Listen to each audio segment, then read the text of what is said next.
நகுவார் போல கெட்டார் நட்டார் அவர்கள் பகைவரை போல விடல். இதன் மூலம் குறள் என்ன சொல்ல வருகிறது நமக்கு? நட்பு என்பது வாழ்நாள் முழுக்க நாம் தேர்ந்தெடுக்கக்கூடிய மிகவும் சிக்கலான ஒன்று. அது நம் வாழ்நாள் முழுவதும் நம்மை தொடர்ந்து வரக்கூடிய ஒன்று.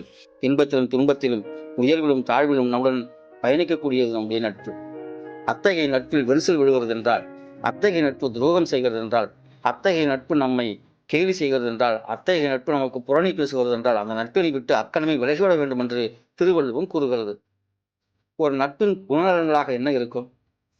தன்னுடைய நண்பன் நன்றாக இருக்க வேண்டும் என்று நினைக்கும், தன்னுடைய தோழமை ஒழுக்கத்தில் சிறந்து விளங்க வேண்டும் என்று நினைக்கும், தன்னுடைய தோழமை எப்பொழுதும் நன்மையான ஈவுகளையே அடைய வேண்டும் என்று நினைக்கும், தன்னுடைய தோழமையின் சிரமத்தில் தோள் கொடுக்கும், தன்னுடைய தோழமையின் அனைத்து இன்ப துன்பங்களிலும் பங்கெடுக்கும். எனவேதான் திருவள்ளுவம் மிகச்சரியாக சொல்கிறது, எப்பொழுது உங்கள் நட்பு கெட்டுப்போக தொடங்குகிறதோ அக்கணமே அந்த நட்பினை துண்டித்து விடுங்கள், அவர்களை உங்களுடைய வாழ்க்கை பணத்தில் விலக்கி விடுங்கள் என்று கூறுகிறது. அகுவார் போல கெட்டார் நட்டார் அவர்கள் பகைவரை போல விடல். நன்றி, வணக்கம்.